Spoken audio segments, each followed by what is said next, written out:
Academy of Diet and Fitness.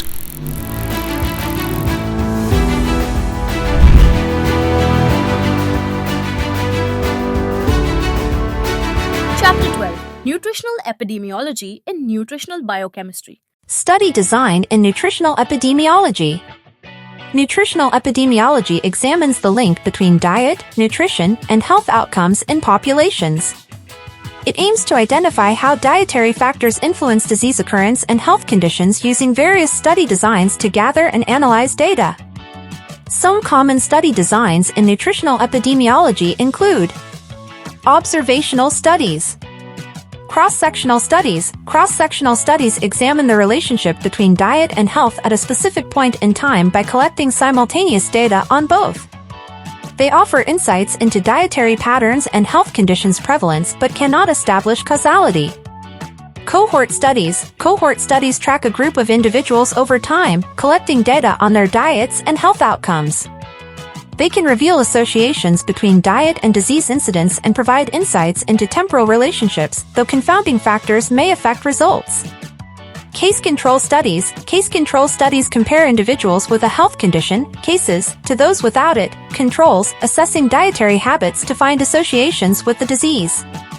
These studies are efficient for rare diseases but prone to recall bias and cannot establish causality. Interventional studies. Randomized controlled trials, RCTs. RCTs are the gold standard for assessing causality. Participants are randomly assigned to groups, with one group receiving a specific diet and the control group receiving a placebo or standard diet. Health outcomes are measured over time. RCTs can show cause-and-effect relationships but may have limitations, such as short duration or non-adherence to the diet. Community trials. Community trials evaluate public health interventions, like dietary changes or nutrition education, on whole communities.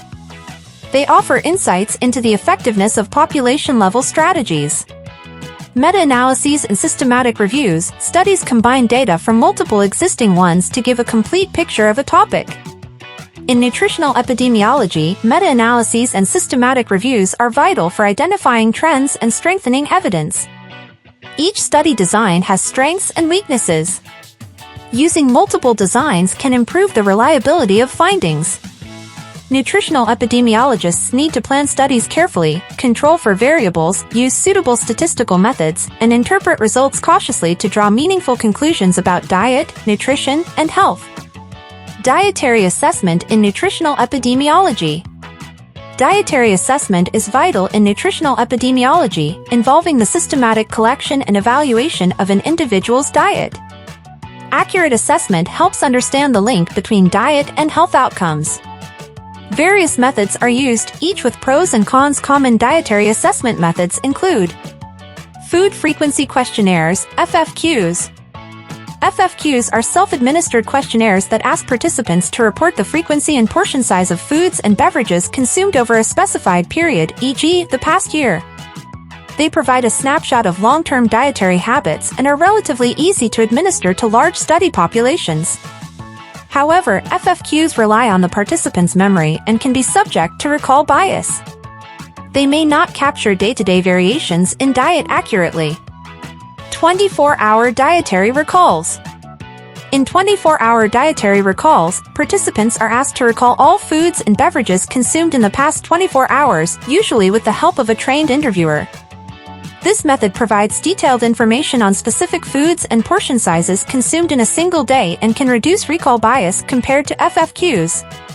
However, 24-hour recalls rely on the participant's ability to recall accurately, and they may not represent typical dietary habits. Food records or food diaries. Food records involve participants documenting everything they eat and drink over a specified period, e.g., 3 to 7 days, using a written or electronic diary. This method provides detailed and accurate data on the types and amounts of foods consumed and can capture day-to-day variations in diet. However, food records require a high level of participant compliance and may be burdensome for some individuals. Biomarkers. Biomarkers are objective measures of nutrient intake or metabolic products in biological samples, e.g., blood, urine, or hair. Biomarkers provide an unbiased assessment of nutrient intake but may not capture all dietary components, and some biomarkers have limitations in reflecting short-term dietary changes. Technology-based methods. Technology advancements have led to the development of mobile apps and web tools for dietary assessment. These include methods like taking pictures of food and using automated algorithms for analysis. Technology-based methods can enhance data collection efficiency and reduce participant burden. However, validation and standardization are essential before wide implementation. Dietary history. Dietary history interviews involve detailed discussions with participants about their dietary habits, including meal patterns and food choices over a defined period. Dietary history interviews provide comprehensive information but may require skilled interviewers and may be time-consuming. The choice of dietary assessment method relies on research goals, resources, and the population studied. Using a mix of methods or biomarkers alongside self-reports can improve accuracy. Researchers must also address biases like social desirability and portion size errors, applying suitable statistical analyses to counteract these issues. Health outcomes in nutritional epidemiology. Nutritional epidemiology primarily focuses on health outcomes to understand how diet affects human health. Researchers study how dietary patterns, nutrients, or specific foods relate to different health outcomes, aiming to understand nutrition's role in preventing diseases, their development, and overall well-being. Here are key aspects of health outcomes in nutritional epidemiology. Disease incidence and prevalence. Studies frequently investigate how diet influences anthropometric measures like body weight, BMI, waist circumference, and body fat percentage. These measurements can indicate changes in body composition and assess health risks related to obesity. Biomarkers of health. Researchers may use biomarkers, e.g., blood lipids, blood glucose levels, blood pressure, inflammatory markers, as health outcomes to objectively measure the impact of diet on specific physiological processes and disease risk. Mortality. Nutritional epidemiology investigates the relationship between dietary habits and mortality rates, providing valuable information on the potential impact of diet on overall longevity and the risk of premature death. Anthropometric measures. Studies often analyze how diet impacts measures like body weight, BMI, waist circumference, and body fat percentage, reflecting changes in body composition and obesity-related risks. Quality of life and well-being. Nutritional epidemiology can also explore how dietary habits influence overall quality of life, mental health, and emotional well-being, as nutrition is recognized to have psychosocial impacts. Cognitive function. The impact of diet on cognitive function, memory, and brain health is an emerging area of interest in nutritional epidemiology. Reproductive and maternal health. Researchers investigate the effects of diet on reproductive health outcomes, such as fertility, pregnancy outcomes, and infant health.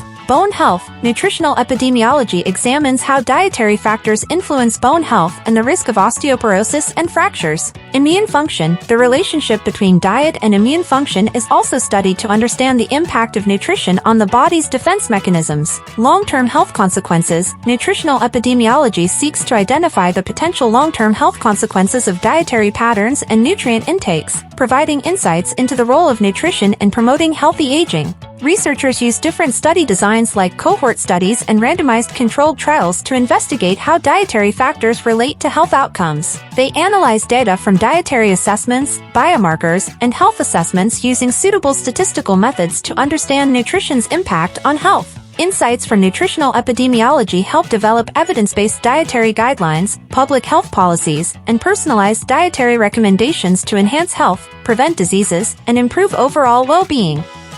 Confounding factors in nutritional epidemiology.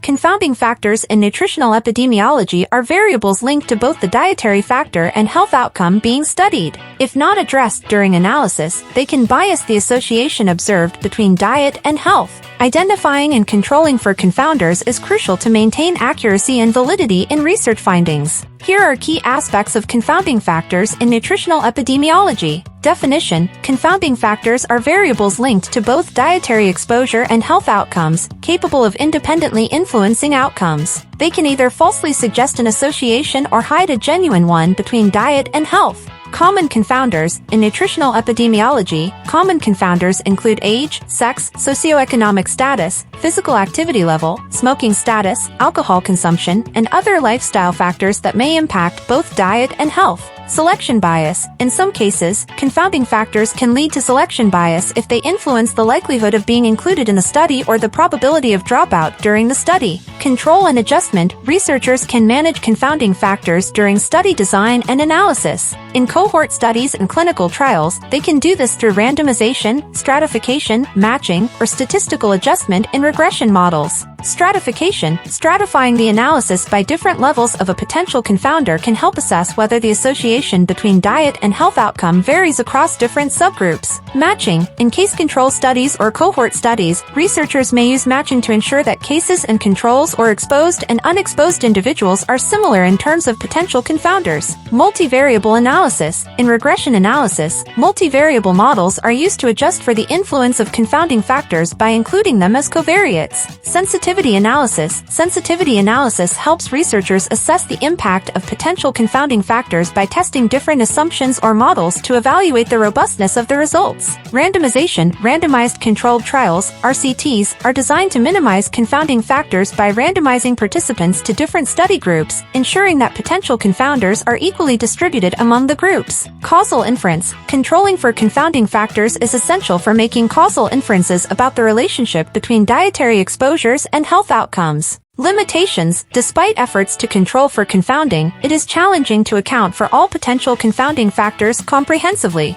Residual confounding may still exist, especially in observational studies. Reporting. Researchers should transparently report the methods used to identify and control for confounding factors to enhance the validity and reliability of their findings. In nutritional epidemiology, managing confounding factors is crucial for accurate evidence on diet-health relationships. This strengthens the scientific foundation for dietary guidelines and public health advice.